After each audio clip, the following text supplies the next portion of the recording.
اور اس میں درخت میں ٹہنیاں لگا دے، پھول لگا دے، پھل لگا دے، یہ سب اسی مالک کی قدرت ہے۔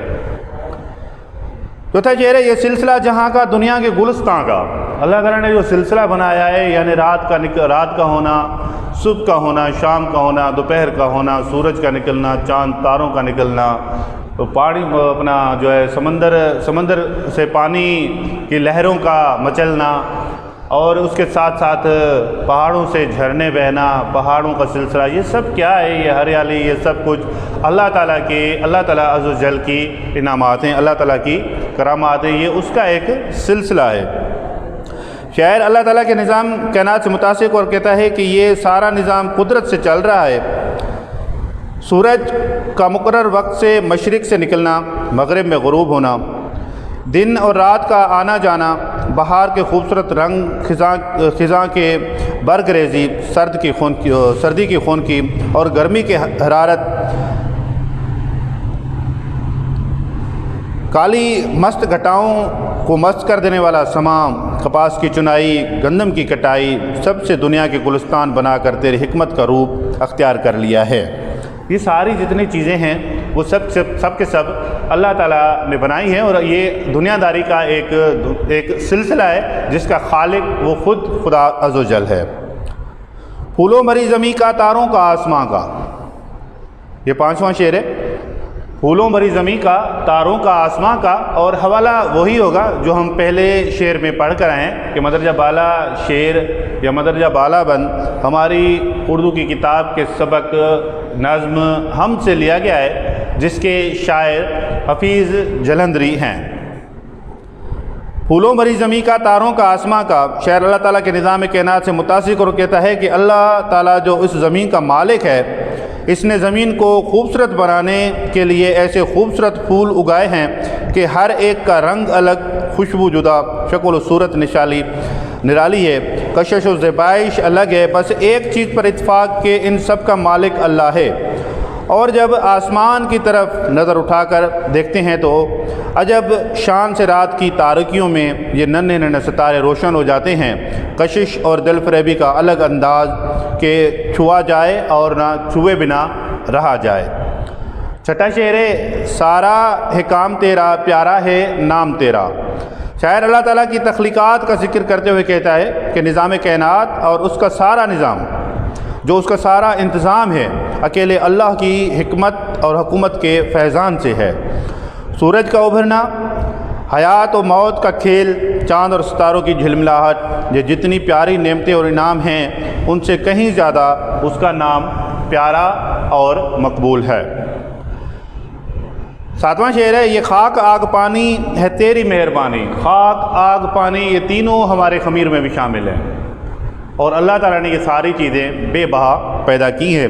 شاعر اللہ تعالیٰ کے انعامات اور نعمتوں کا ذکر کرتے ہوئے کہتا ہے، اللہ ہی کی مہربانی اور کرم ہے کہ اس نے مٹی، آگ اور پانی جیسی نعمتیں پیدا کی، جو نہ صرف انسان کی بنیادی ضرورت ہے بلکہ تخلیق انسانی کے ترکیبی اجزاء میں بھی شامل ہے، اور ان کے بنیادی ضرورت بھی ہے۔ ان میں سے اگر کوئی ایک بھی میسر نہ ہو تو زندگی موت کی صورت اختیار کر جائے اور کائنات کا وجود خطرے میں پڑ جائے۔ اللہ کی نعمتوں کا شکر کرنا چاہیے اور ہماری ہر ضرورت کا خیال رکھا گیا ہے، اس لیے ہم اللہ تعالیٰ کے ہمیں اللہ تعالیٰ کا ہر وقت مشکور رہنا چاہیے، ممنون رہنا چاہیے کہ اللہ تعالیٰ نے ہمیں ایسی نعمتیں عطا فرمائی۔ 8واں شعر ہے، ہر دم ہوا کے لب پر ہے تیری ہی کہانی۔ ہر دم ہوا کے لب پر ہے تیری ہی کہانی۔ صرف ہم بات نہیں کرتے، ہم اللہ تعالیٰ کی حمد و ثنا نہیں کرتے، ہوا بھی کرتی ہے۔ اب یہ تو شاعر کا کمال ہے کہ اس نے یہ فیل کیا، اس کا یہ تخیل کا اعلیٰ درجہ ہے، اعلیٰ درجے کا کمال ہے کہ اس نے یہ بھی محسوس کیا کہ صرف ہم اللہ تعالیٰ کی حمد و ثنا نہیں کرتے بلکہ یہ ہوا جو ہے یہ بھی اللہ تعالیٰ کی حمد و ثنا میں مصروف ہے، یہ چرند پرند بھی اللہ تعالیٰ کی حمد و ثنا میں مصروف ہیں۔ شاعر کہتا ہے کہ شاعر اللہ تعالیٰ کی نعمتوں کا تذکرہ کرتے ہوئے کہتا ہے، اللہ نے ہواؤں کو پیدا فرمایا جو اس کی بڑائی کے گنگارے ہی ہیں، اس کی حمد و ثنا، تعریف و توصیف اور افسانہ نویسی کر رہی ہیں، اس کی ملائمت اور دل فریبی اپنی زبان میں گنگنا رہی ہیں کہ میری تمام لطافتوں میں تو ہی کار فرما ہے۔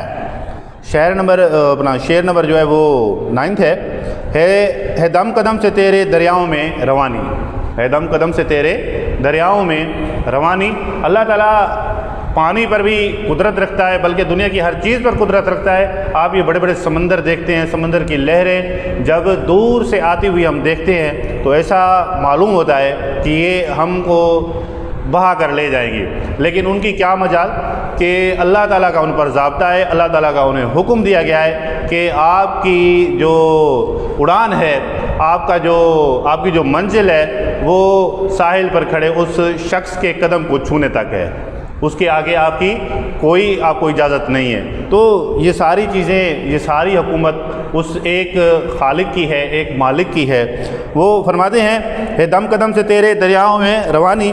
اللہ تعالیٰ شاعر اللہ تعالیٰ کی نعمتوں کا ذکر کرتے ہوئے کہتا ہے کہ تیری ہی بدولت پانی میں حرکت اور تحرک ہے، دریاؤں اور سمندروں میں بہاؤ اور روانی تیرے ہی کرم سے ہے۔ یہ دریاؤں اور سمندروں کا اپنے مقررہ حدوں اور قاعدوں میں بہنا تیری سلطنت کو ظاہر کرتا ہے۔ اگر ان میں کمی اور بیشی کر دی جائے تو زحمت انسان بن جائے۔ بے شک سب تیرے ارادے کی پکڑ اور جکڑ ہے، اور جب تو چاہتا ہے انہیں لہروں کو طوفان آشنا کر دیتا ہے، اور طوفانی لہروں کو نفع اور نقصان دینے میں اپنے ارادے کو تابع رکھتا ہے۔ اگر خدا چاہے تو ان لہروں سے ہمیں نقصان پہنچا سکتا ہے، اگر چاہے تو ان لہروں سے ہمیں فائدہ پہنچا سکتا ہے۔ یہ لہریں، یہ سمندر، یہ پانی، وہ چاہتا ہے تو کڑوے اور میٹھے پانی ساتھ بہا دیتا ہے، اور پانی کو کوئی طاقت نہیں ہے کہ ایک دوسرے سے مکس ہو جائے۔ یہ سب اللہ تعالیٰ کی قدرت ہے، اللہ تعالیٰ کی حکمت ہے۔ ہر بحر اور بر میں، ہر خشک اور تر میں، ہر بحر اور بر میں، ہر خشک اور تر میں۔ اب یہاں پر حفیظ جلندری کا کمال ہے کہ ہر بحر اور بر میں، بحر اور بر میں، بحر سمندر یعنی تر کو ظاہر کرتا ہے، اور جو اپنا بر وہ خشکی کو ظاہر کرتا ہے۔ انہی چیزوں کو بحر اور بر کو آگے جا کر ان کے مترادف الفاظ میں بیان کر دیا، ہر بحر اور بر میں، ہر خشک اور تر میں۔ اب خشک جو ہے وہ بر کو ظاہر کرتا ہے، اور تر جو ہے وہ بحر کو ظاہر کرتا ہے۔ بحر کے معنی ہے سمندر۔ شاعر فرماتا ہے ہر بحر اور بر میں، اور خشک اور تر میں اللہ تعالیٰ کی شاعر اللہ تعالیٰ کی موجودگی کے بارے میں کہتا ہے کہ اس کی ذات عالی شان ہے اور ہر جگہ موجود ہے، چاہے وہ سمندروں کی گہرائیاں ہوں یا خشکی کا کوئی پوشیدہ حصہ، مگر رب کائنات فرش لے کر عرش تک ذرے اور ہر قطرے، ہر سمندر، ہر صحرا میں موجود ہے۔ آب اور آبی مخلوقات، بر اور بری مخلوقات اور ان کی ضروریات، اعمال، افعال سب اس کے علم میں ہیں۔ اب 11واں شعر ہے ہر بیج اور شجر میں، ہر شاخ اور ثمر میں۔ شاعر اللہ تعالیٰ کی ذات و صفات کی موجودگی کے بارے میں کہتا ہے کہ اللہ تعالیٰ ہر جگہ موجود ہے، فرش سے لے کر عرش تک، ہر ذرہ۔ یہ ہم ریپیٹ کر رہے ہیں۔ آپ کا جو 12واں شعر ہے فیض عام تیرا، پیارا ہے نام تیرا۔ شاعر اللہ تعالیٰ کی نعمتوں اور انعامات کا تذکرہ کرتے ہوئے کہتا ہے کہ اللہ تعالیٰ کا فیض و کرم اور اس کی برکات کا سایہ ہر چیز سے عیاں ہے۔ چاند کی چاہت تیرے ہی کرم اور فیض سے عام مستفید ہیں، تیرا فیض عام دیکھ کر زبان سے نکلتا ہے، بے شک تیرا نام سب سے پیارا اور سب سے افضل ہے۔ آتے ہیں اگلے شعر پر، تو نے ہمیں بنایا اور سوچنا سکھایا، تو نے ہمیں بنایا اور سوچنا سکھایا۔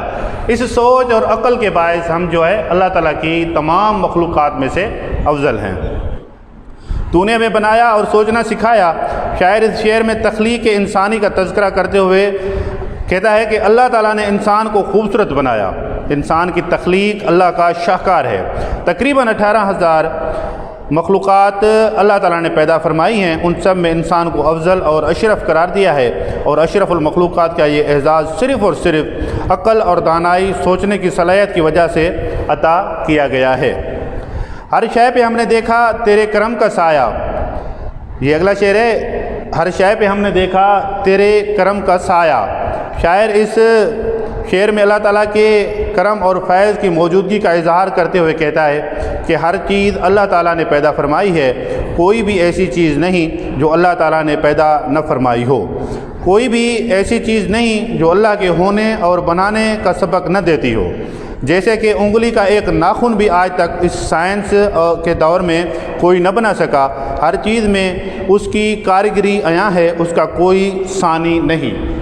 سائنس نے بے شک ہمارے لیے بہت بڑی آسائش پیدا کی ہے اور بہت بڑی سہولیات پیدا کی ہے.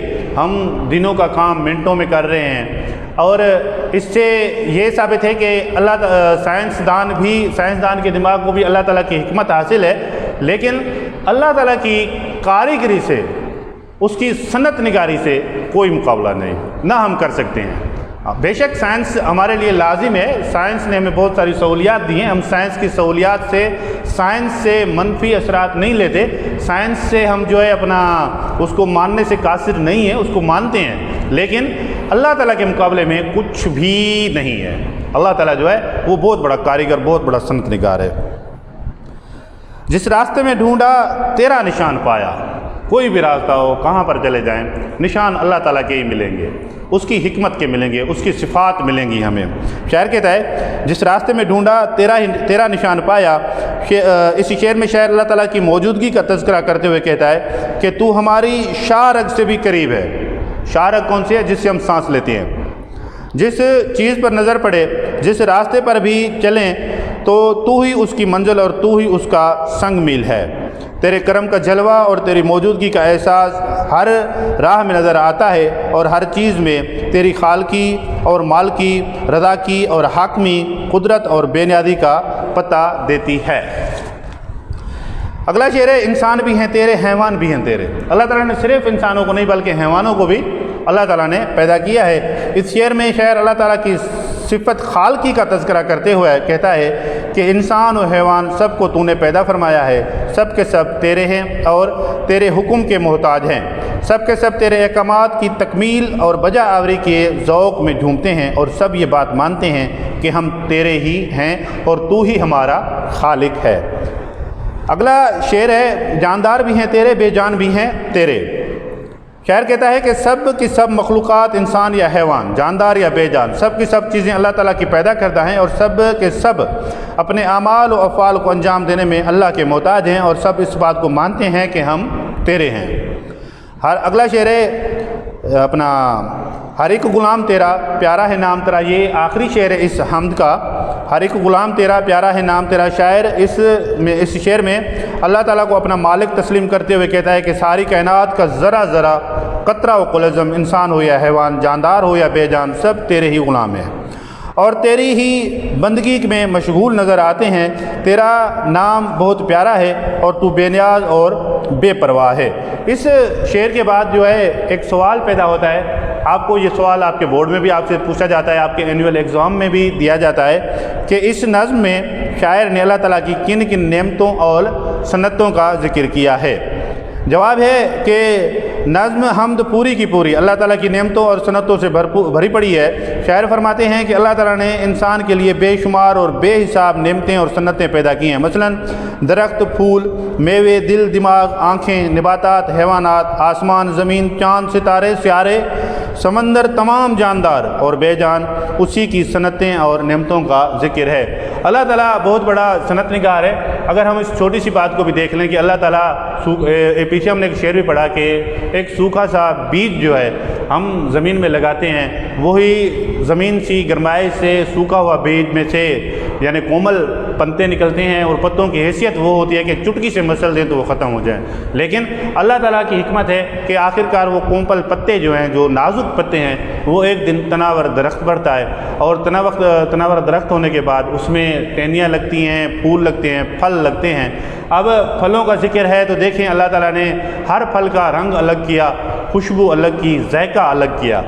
وہ پھولوں کا ذکر ہے تو دیکھیں پھول سبھی پھول ہیں لیکن ہر پھول کی بناوٹ اپنی ہے، رنگت اپنی ہے اور خوشبو اپنی ہے. یہ ان میں خوشبو پیدا کرنے والا، ذائقے پیدا کرنے والا، لذت پیدا کرنے والا کون ہے؟ صرف اور صرف اللہ تعالیٰ کی ذات ہے اور ہم سب اس کے تابع ہیں. ہم اس کے حکم کے سوا کچھ بھی نہیں کر سکتے. تو یہ حمد پوری ہوئی. آپ اس حمد سے فائدہ اٹھائیں، ہم کو پڑھیں. یہ صرف حمد پڑھنے کی حد تک محدود نہیں ہے بلکہ اللہ تعالیٰ کا ذکر ہے، اس کی حکمت ہے. یہ اسی طرح ایک عبادت بھی ہے. تو اگلی ویڈیو تک اجازت. اللہ حافظ.